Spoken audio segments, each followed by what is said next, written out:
New school standards for food in schools have been introduced to your kitchens. Foods associated with a growing range of child health issues such as obesity, diabetes and heart disease are being replaced with healthier options. Over the next few years, the School Food Trust want to support you to meet these standards in simple and effective ways. At Worley High School in the West Midlands, everyone knows Blod. What do you think of the new variation of the dinners, kids? Very nice. She's the senior manager and driving force behind the newly named Worley Diner. Because we were changing the menu so radically, we wanted to change the name of the diner so it was a new and more modern name instead of just a school kitchen. They like it, they actually call it the Worley Diner now. I've heard them say in the corridors, you're going to the diner instead of you're going to the kitchen, which doesn't sound right. It sounds more like their language, going to the diner. Blod loves creating healthy option menus and over the last few years has changed the face of food at Worley High School. So your healthy biscuits, what have you been putting in them? Sultanas. Because I know we discussed putting the fruit in instead of chocolates and that. Yeah. What we've tried to do is introduce healthy options like chicken, fish, salads, pasta, things that kids recognise, but we're giving them the healthy option. Blod knows that part of building a healthy school is building a healthy kitchen team. We like to make sure that the children all get a piece of fruit every day, whether it be a piece of fruit like this or whether we do the bags up with a variety of fruits in so the children get a selection of everything. Grab-and-go fruit bags have been a huge success at Worley. Because we were taking the confectionery off, we'd got to replace it, obviously. So what we thought we'd do, we'd introduce little mixed fruit bags because we thought one big apple or an orange is boring. So we thought we'd give them variety bags. This isn't to say it's always easy. Some children are reluctant to try new things. Blod has found exciting ways to introduce new flavours. Fish is an important part of the children's diets. We decided to bring mackerel in and lobster and any other fish really, and then just lay it out on the counter so that they can actually see it in its natural state. And I think that encourages them to look beyond just a fish pie or a fish cake. Today, Blod is preparing mackerel and lobster salad. With the mackerel, we've introduced this onto the menu, basically for a bit of shock value for the children. They normally see mackerel processed, so what I tend to do is poach it, put it on the counter and let the kids decide if they want to sample it. It's been quite successful. Do you know what fish that is? Is it a mackerel? It is a mackerel, yes it is. Do you eat cod? Because that's a cod pie that is there, with mashed potato and cheese on it. Really? So what do you think of this combination here?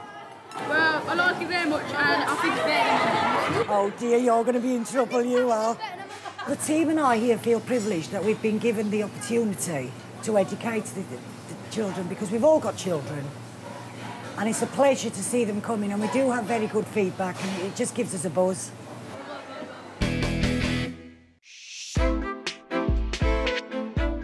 At least 2 portions of fruit and vegetables should be available per day per child. At least 1 should be vegetables or salad, and at least 1 should be fruit. Fruit-based desserts must be available at least twice a week in primary schools. Meat, fish, or an alternative source of protein should be available every day. Red meat must be available at least 3 times a week in secondary schools and at least twice a week in primary schools. Fish must be available at least twice a week in secondary schools and at least once a week in primary schools. Oily fish must be available at least once every 3 weeks. Starchy foods must be available every day. Bread should be available every day. Starchy foods cooked in fat or oil should not be available more than 3 times a week.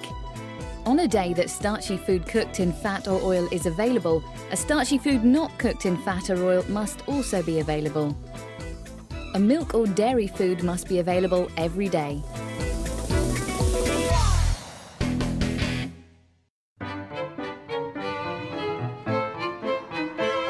Jeanette Ory has worked in school food for over 15 years. After many hours in the kitchen, she has decided to spread her healthy eating knowledge and now runs training courses on a farm in Essex. We've got 10 ladies coming this morning. We're going to have a great time and I'm just now going to go off in the kitchen and get things sorted. School cooks and kitchen assistants can come to Jeanette's to enhance their skills. Maybe some of them, this is the first time that they're going to be cooking organic food from scratch. The cooks are split into twos. Each group is given a menu and the use of Jeanette's kitchen. They have 2 hours to prepare lunch. You're feeling stressed because, you know, you want to make sure it looks nice and tastes nice, and it's got to be done by 12:30.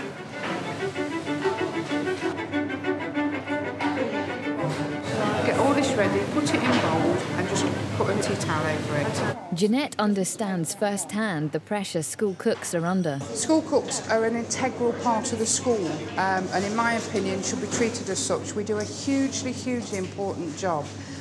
What we've got to remember is that we're feeding a lot of children who sometimes it's their only main meal of the day. And tips are given on how to make these meals as healthy as possible. When you make things like lasagna or anything like that where we normally use chopped tomatoes, what we're going to do is we're going to make a basic tomato sauce and get the veg in the sauce, so you use that instead of the chopped tomatoes. It's just a way that we've been getting more veg and stuff into the kids.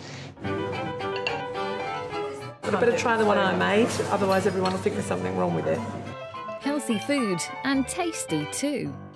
Scholar Rest is a large catering company with over 6,500 kitchen staff in the school system. Like Jeanette, Scholar Rest know the value of training. This year, rookie chefs have been learning about the new school standards. What the standard now says is that there should be not less than 2 portions of fruit and vegetables per child per day. Trainee chefs are given a chance to discuss some of the new challenges. Taking the salt and everything out of the dinners now, they, like you said, they're very blunt. So the kids are not going to eat it. It's our job to sort of like train them so that they're not taking salt, because that's what it's all about. We're talking about a child that's coming in at 4 years old. That's the point. And even before then, where we can actually help develop their taste so they don't expect things to be salty. And many cooks add flavour to their food with alternatives such as herbs and spices and garlic. The cooks are given a demonstration from training chef Paul Smith.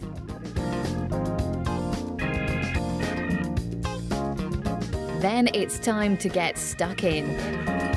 For Scholar Rest, training courses like this give their trainees a chance to swap tips with their colleagues. Kids won't eat the tomatoes or the cucumber. The only reason why they won't eat them is because of the seeds. If you take the seeds out, they'll eat them all day long.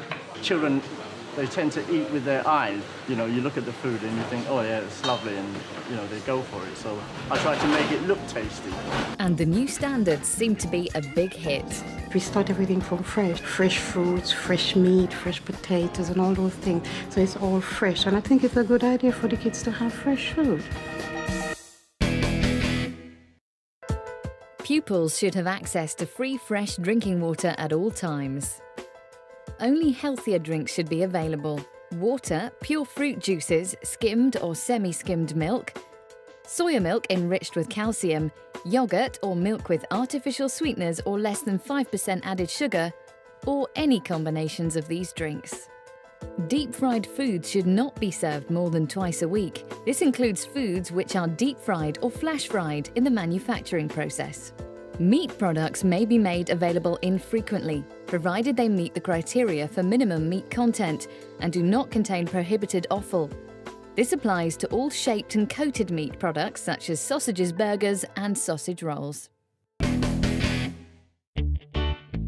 At Tally Primary in Tower Hamlets, resident cook Molly Parker has had great success in changing Victorian attitudes towards school lunch.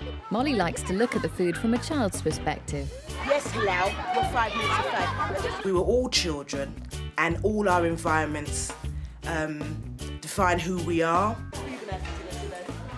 So I thought, well, let me regress myself and go back to what it was like in school.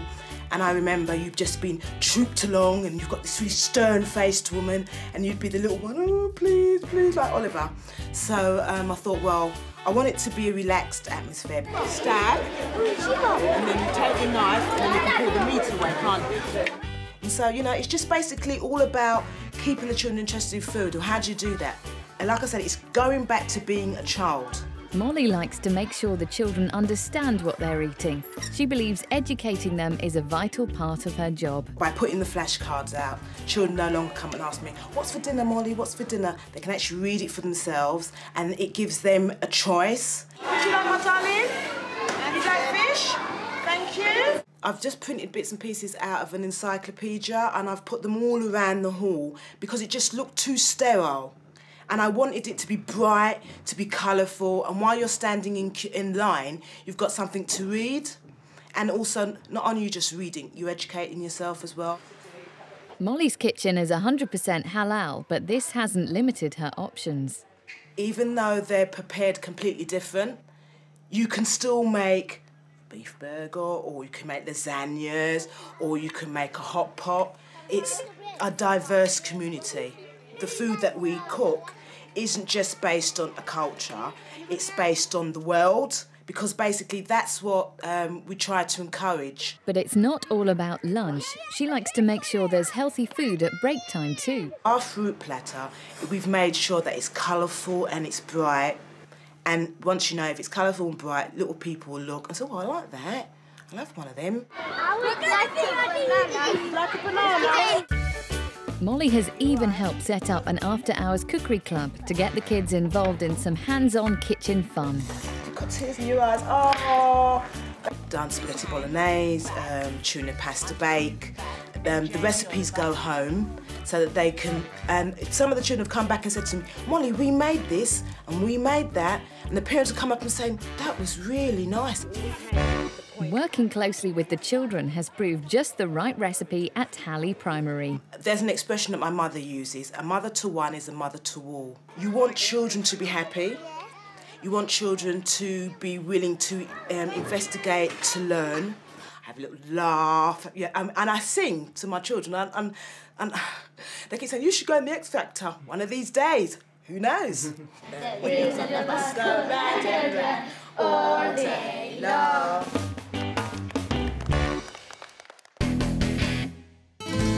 No confectionery should be available at lunchtime. This includes chocolate, sweets, biscuits, cakes containing or covered in chocolate, crisps, cereal bars and processed fruit bars.